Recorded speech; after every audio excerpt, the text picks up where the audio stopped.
Acum înțelegem de ce nu-i nimeni aici, sus. Aici. Că aici bate vântul, îți mută sufletul. E fain, simți că trăiești. Bă, de mult l-am mai simțit să mă înghețe mâna. Știți senzația aia când începe să te furnici așa? Da, aici, 6,5 grade și bate vântul. Aia înseamnă, cine știe, că vântul are, nu știu, 20-30 la oră are sigur, poate și mai mult. Deci probabil că eu simt vreo 1-2 grade acum. Hai jos, hai magazin, hai! Și aici am vrut să vă arăt că uitați diferența între un cerb și un elan. Și la elan, dacă vedeți, are gușă. Și noi de acum nu mai spunem elan, îi spunem gusher, care gușă. L-am găsit live pe gusher, deci imaginați-vă că ăsta e împăiat. Uitați-vă cât e. Am decis să ne oprim pe marginea drumului într-o parcare din asta verde. Bună dimineața! Din Narvik, Exact!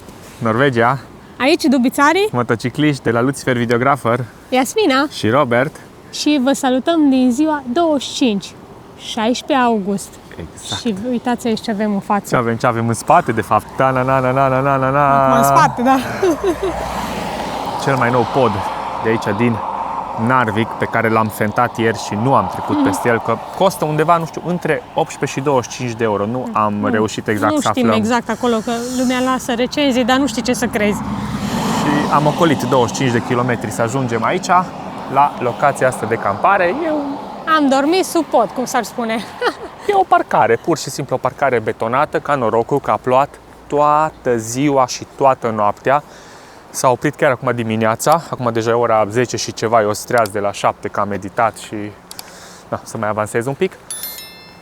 Dar e superbă locația pentru o noapte, să stai aici cu view-ul ăsta, cu podul, toată noaptea o șuierat, o bătut vântul cu 35-40 la oră plus rafale și aici ce vedeți, astea, corzile astea principale, bă, șuieră, deci să vezi cum face, cum fluieră. Într-un film horror a fost.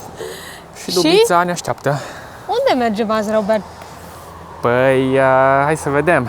Dacă tot am fost anul trecut cu Transalpul la cercul arctic din Norvegia, am zis să ducem și Dubița.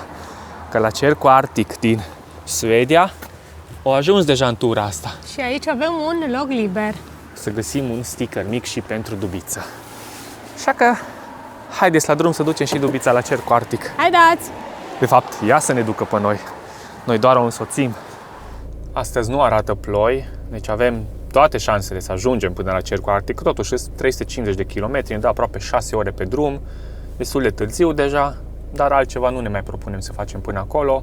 Vremea e bună, norii undeva au rămas în zona asta de Suedia, așa că sperăm astăzi să fie fain. Dar nu sunt doar nori de ploaie, ci am văzut și cu albastră, aia înseamnă lapoviță. Sau chiar nisoare, da. Sau chiar nisoare, deci s-o cam gătat cu vara în Norvegia. Noi credem că valul ăsta de ploi ce-a pornit ieri, alaltăieri, a dus toamna. Deci eu cred că e gata cu vara. Ne-am uitat cât vezi în față cu ochii, temperaturi maxime ziua 10-12 grade și 5, 6, 7 noaptea. Cred că finito. 400 de kilometri pe bord, așa că astăzi și probabil și mâine și poate chiar poimâine mai mergem cu plinul ăsta. Acum chiar am intrat în Narvik, efectiv prin oraș ne bagă. Nu oprim să vizităm, mergem prin el. Cu siguranță e frumos, chiar e un oraș foarte fain și am plasat într-o locație faină aici, așa cu munții ăștia, cu tot înconjurat. Dar nu suntem fani foarte, foarte mari de vizitat orașe așa, dar din când în când. Uite cum a fost Tromsø, de exemplu, un pic pe centru, pe acolo. Chiar a fost fain. Sau am urcat pe jos la Belvedere, aia acolo, 5 km dus întors. Aia a fost fain. Și, sincer să fim, încă ne dor gambele foarte tare. Așa că nu vrem să forțăm.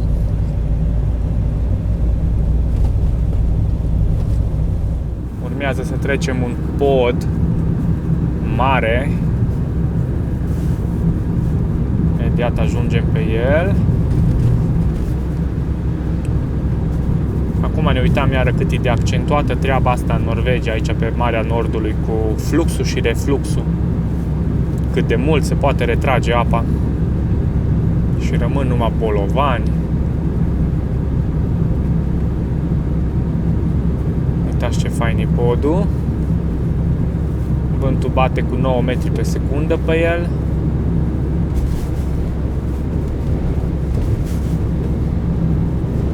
Ce peisaj avem în stânga. Ce ziceți? Wow! Demențial!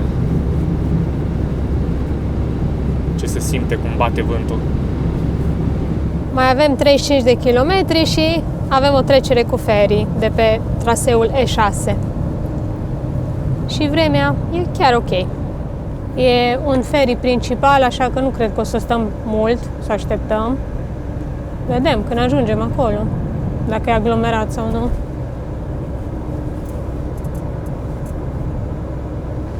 Astăzi e ziua podurilor uriașe. Mai urmează un pod acum în stânga noastră.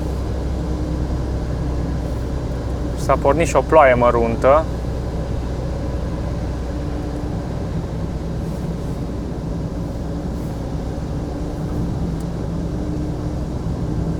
Toate podurile astea par la fel ca și structură.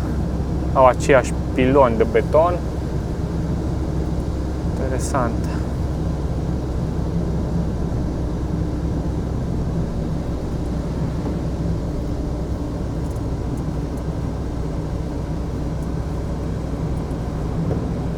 Să vedem cum se numește oare podul, ne scrie? De obicei scrie ce denumire are. Nu am văzut nimic aici.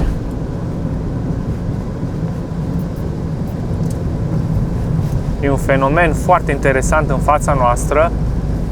E un munte întreg din stâncă, proeminent, așa, lucioasă. Și acum, cum a plouat, totul lucește. Și prima oară ne-am întrebat, zici că e zăpadă. Dar e doar o stâncă lucioasă.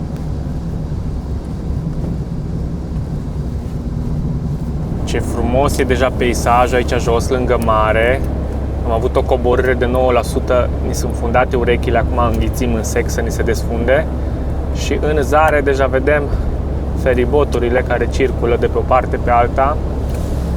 Cred că vreo 25 de minute durează trecerea. O să ne coste în teorie vreo 100 de NOK. Aia vine cred că vreo 8 euro jumate, ceva de genul. Și mai avem până acolo fix 2,5 km. Ăla acum ajunge. Deci teoretic dacă ăla se descarcă și nu sunt foarte multe mașini la rând, avem noroc să trecem. Superb. Ce vreme bună, e și soarele. Hello. No, you have to pay for the ticket, please. Yes. This is not in the yeah, e-pass. autobus. Yeah, we have the e-pass 24. It's the same. When did you register it? Oh, 10 days, 12 days ago. It's okay? It doesn't come up, so you have to pay with card. Ah, okay. Just stop on there.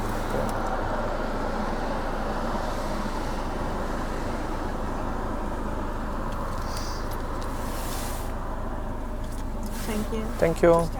Okay, thank you. Deci până la urmă n-am înțeles. Nu apărem, zice aici. Dar la băiat acolo am fost, deci nu știu. 100 de NOK mi-au părut la ea pe telefon acolo. Nu înțeleg. Că v-am zis că noi am băgat e-pass 24, care funcționează pe Suedia și...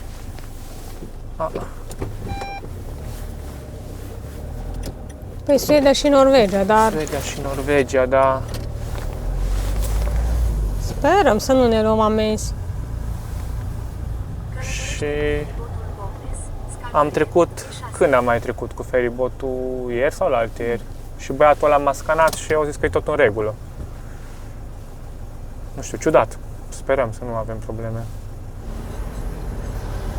Da, uite-ne și pe ferry. Dar în cap multe mașini, mă, tu vezi cât e în cap? Uite, ăla are cafea cu clătit acolo. Ce bine arată.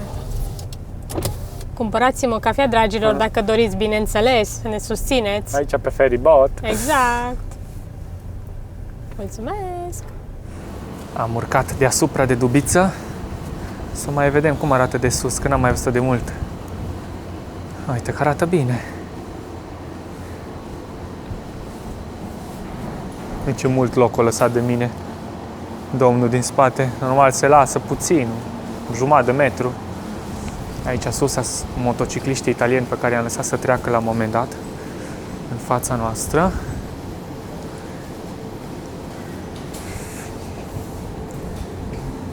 Acum trecerea asta e din Bognes la Skarberget. Și noi anul trecut, când am făcut motocicleta, am trecut cu ferry de la Bodo la Moskenes, am făcut toată peninsula asta cu Lofoten și la un moment dat nu ne-am mai dus până în Narvik, ci am ieșit din Lodingen la Bognes, adică aici. Și de aici am continuat pe vest, pe coasta de vest, ne-am dus până jos, până la Bronyosund. A fost o zi când am trecut, cred că de vreo 5 ori cu ferry sau ceva de genul, deci vai câte... E ziua aia când am alergat după ferry. Deci tot timpul ori pleca la 2-3 minute înaintea noastră, ori ajungeam noi pe moment și îl puteam să luăm. A fost foarte interesant. Da. Uitați aici aerisiri peste aerisiri în tavan. Uite câte îs. Imediat plecăm. Știi vorba, am vrut să fac o poză și am apăsat pe filmare. Da, fix aia mi s-a întâmplat acum. Hai, stop, rec și poză.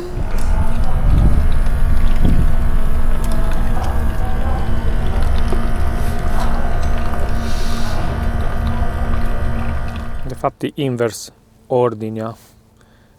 E de la Skarberget la Bognes, nu invers.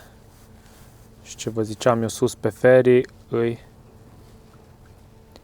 de aici, de sus.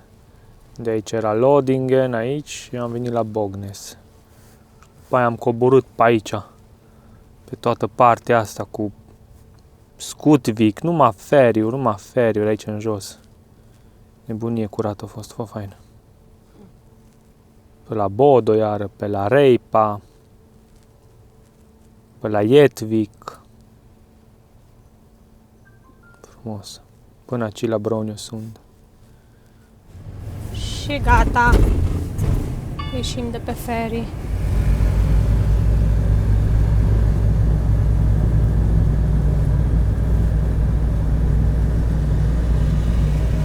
Am oprit întâmplător într-o parcare să luăm micul dejun, să mâncăm și noi ceva, un sandwich cald.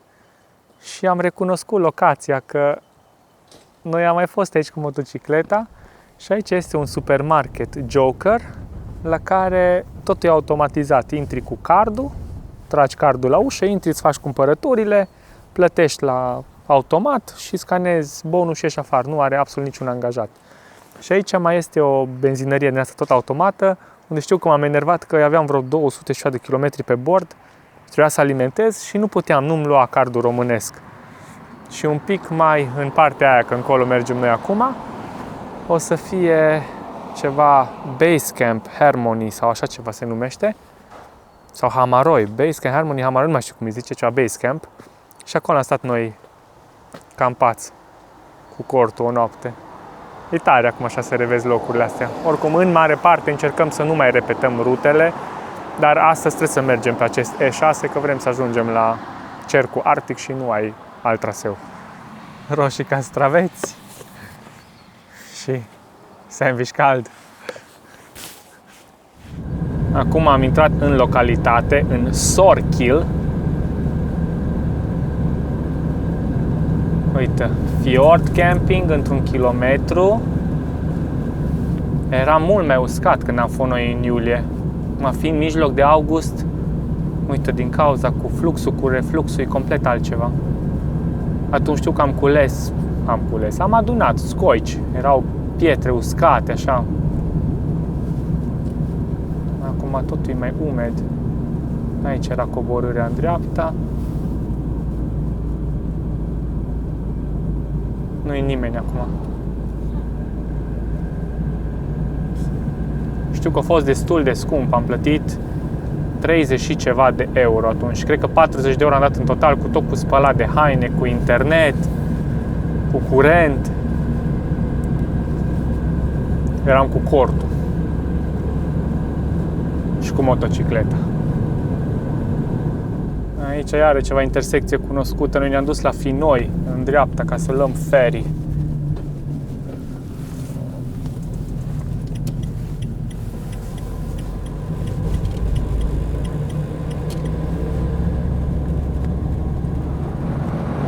Uitați ce peisaj superb avem în față. Înaintăm și dăm de peisaje de vis. Puțin înorat, dar nimica grav. Nu a mai plouat de mult. Ne bucurăm că am bifat cumva și secțiunea asta de drum dintre Narvik și nici nu știu exact până unde n-am făcut noi. Până în zona aia de Bodo, de fapt. Tot traversăm deja tuneluri din astea de 4-5 km în zona asta la ordinea zilei. Și acum vedem în față că mai urmează unul. Trecem muntele ăsta impunător. Iar în numai stâncă. Peisajul acum ce ne înconjoară tot e numai stâncă, piatră. Da, doar 2 km are asta. Hai. Că atât e ok. Uite.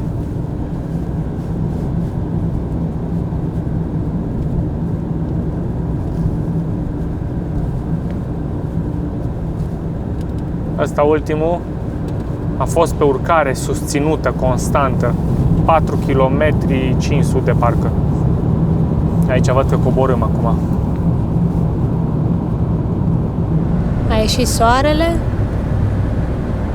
Și noi avansăm. Cercul arctic ne așteaptă.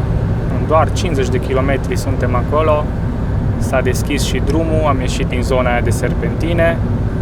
Avem drum cu limită maximă de 90 de km pe oră. Și ar fi fain să putem campa acolo peste noapte.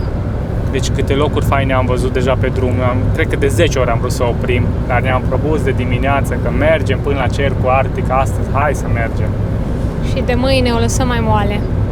Să ne lase vremea în pace, că pe noi acum asta ne-a deprimat un pic, de-aia am vrut să plecăm de acolo, că am văzut că plouă zile întregi. Ce să stai acolo? Da, aici am văzut că numai luni arată o șansă, restul e ok. Vedem. Oricum e fain. Și vremea astăzi, pe unde am venit noi acum, foarte faină. Da. Mai avem 15 km și a apărut o ploaie din asta măruntă în stânga noastră. Mai înainte a trecut prin ea și acum, uite, totul e în stânga, încolo. Și în față, dacă uitați, drumul e uscat și-a revenit. Poate avem noroc. Doar că aici, pe platoul ăsta, la vreo 800 de metri sau 900 de metri cât suntem, un pic problemă. Aproape ora 5 și 6 grade jumate. Cel mai scăzut de până acum, cea mai scăzută temperatură de când am plecat noi de acasă în 25 de zile. Acum am trecut de cel mai înalt punct de aici din zonă, 700 de metri. Și 1 kilometru și ajungem la cercul arctic pentru a doua oară. și prima oară cu Dubița. Exact. Și prima oară cu Transalpo. Ți-am zis eu că o fi soare când ajungem aici. Wow. Și până în Mo Irana 81. Aia probabil mâine. 600 de metri. Virează la stânga. Dar acum stăm să ne gândim dacă mai rămânem noi peste noapte în zonă sau nu. Hai că o fi fain. Prea frig. E ok. Bine, noi asta iarnă când am făcut testele cu Dubița și la minus 10 am dormit. Da, mă, nu pot sta la 2-3 grade. Destul de subțirel pe aici. Virează la stânga. Am fost mai mulți anul trecut în iulie când am fost noi.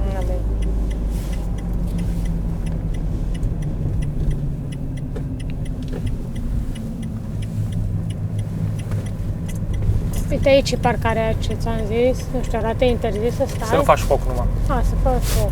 Aici ar fi parcarea unde am zis la Robert să stăm peste noapte. Vedem. Parcă aș sta.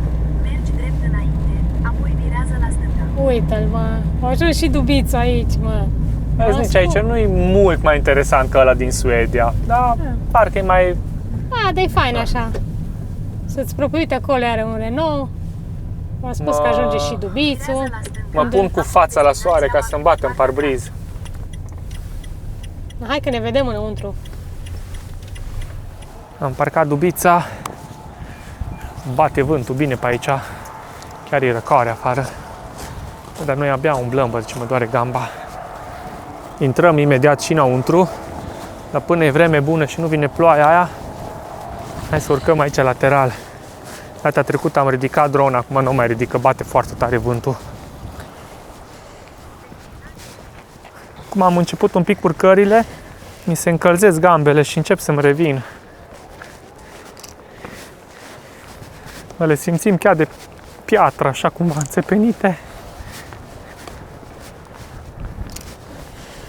E fain, mă, e fain.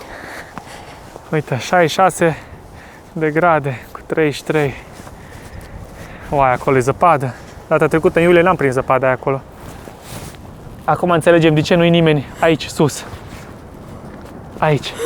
Că aici bate vântul, îți mută sufletul. E fain, simți că trăiești. Bă, de mult l-am mai simțit să-mi înghețe mâna. Știți senzația aia când începe să te furnici așa? Da, aici, 6,5 grade și bate vântul. Aia înseamnă, cine știe, că vântul are, nu știu, 20-30 la oră are sigur, poate și mai mult. Deci probabil că eu simt vreo 1-2 grade acum. Hai jos, hai magazin, hai! Mă, undeva ne-am pus stickerul. Ori curățat aici? Da! Era pe cabană undeva Uite, pus. acum ori pus tablă de plastic ca să-ți lași stickerul acolo, vezi? Da, mă, aici era lipit peste tot undeva. Și nu mai e, ori curățat. Ai.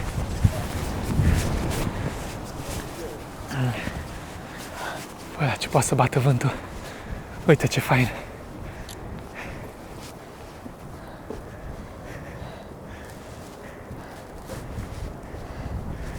Uite pe cine avem aici înăuntru. El e puiul și asta e măsa. Aici e resortul de stickere. Uite ce fain e și asta, de exemplu, 100 de coroane cu de toate aici. Bă, ăsta ar fi mers la mașină. Și ăsta.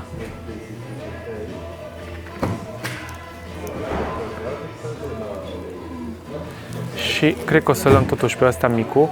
Și aici am vrut să vă arăt că uitați diferența între un cerb și un elan. Și la elan, dacă vedeți, are gușă. Și noi de acum nu-i mai spunem elan, îi spunem gusher, care are gușă. L-am găsit live pe gusher, deci imaginați-vă că ăsta e împăiat. Uitați-vă cât e. Și până la urmă mi-am luat ăsta cu 100 de coroane, undeva la 8 euro jumate. Că uite aici câte stickere sunt aici. Și dincoace avem ursul polar și tot felul de înviețuitoare. Uite, lupul, râsul, pisica sălbatică, vulpe, iepuri, urs, mini-troli, uite, tot felul de animale. Gata, înapoi în mașină. Am fost super inspirat să o las cu fața spre soare, să se încălzească un pic în cabină. Nu rămânem, pentru că noi vrem să facem de mâncare, mai vrem să stăm pe afară un pic și e frig, bate vântul, ne-am chinuit singuri. Am dat acum pe hartă Mo-i-Rana, 80 de kilometri până acolo. Sper să găsim cât de curând să începem să coborâm 15, 20, 30 de kilometri și să putem sta. Oricum trebuie să ajungem în Mo-i-Rana, că vreau să alimentez. La un moment dat am zis că nu alimentez, dar cred că zilele viitoare vrem să ne mai aventurăm un pic spre Suedia, să venim înapoi și să luăm drumuri mai mici. Prefer să am plinul făcut. Am decis să ne oprim pe marginea drumului într-o parcare din asta verde, să-i spunem. Nu-i betonată, e cu pământ, uite mai câte o băltuță, un copăcel și ne punem să facem niște paste și cred că și rămânem aici peste noapte. Am pregătit setup-ul de paste, bate vântul, ne-am încăpățânat să facem afară, nu în mașină. Aici fierbe deja. Și imediat îți gata fierte, cred că mai vreo 3-4 minute. Și aici am pregătit o butelie în caz de rămân fără, că deja o folosesc pe aia de la vreo 3 ture de paste. Un pic de bacon, unt și imediat îi dăm bătaie. Asta e rezultatul final. Atât s-a putut pe ziua de astăzi. Cina, niște paste cu un pic de bacon, presărat cu parmezan Mai punem un pic de praf de usturoi, piper și poftă mare să avem. Am găsit un loc și la sticker, ăla lipsă de acolo, a ajuns aici. Se încadrează perfect. Încheiem ziua. Zi lungă, obositoare, cu de toate, cu frig, cu soare, așa mai departe. Ora 8 am mâncat, ne-am băgat în dubiță, afară frig, înăuntru așa și așa, așteptăm un pic să se mai încălzească. Da, cam asta a fost, am reușit să ducem și dubița la cercul arctic din Norvegia, cum poate să se ia de mână cu Transalpul. Și noi vă mulțumim că ne-ați urmărit și de această dată. Sperăm că v-a plăcut ce ați văzut. Dacă da, nu uitați să-mi dați un like, un comment, să vă abonați. Puteți deveni membri ca să vedeți episoadele în avans sau fără reclame. Și numai bine, ne vedem mâine când mergem spre Mo i Rana. Ciao! Ciao, ciao!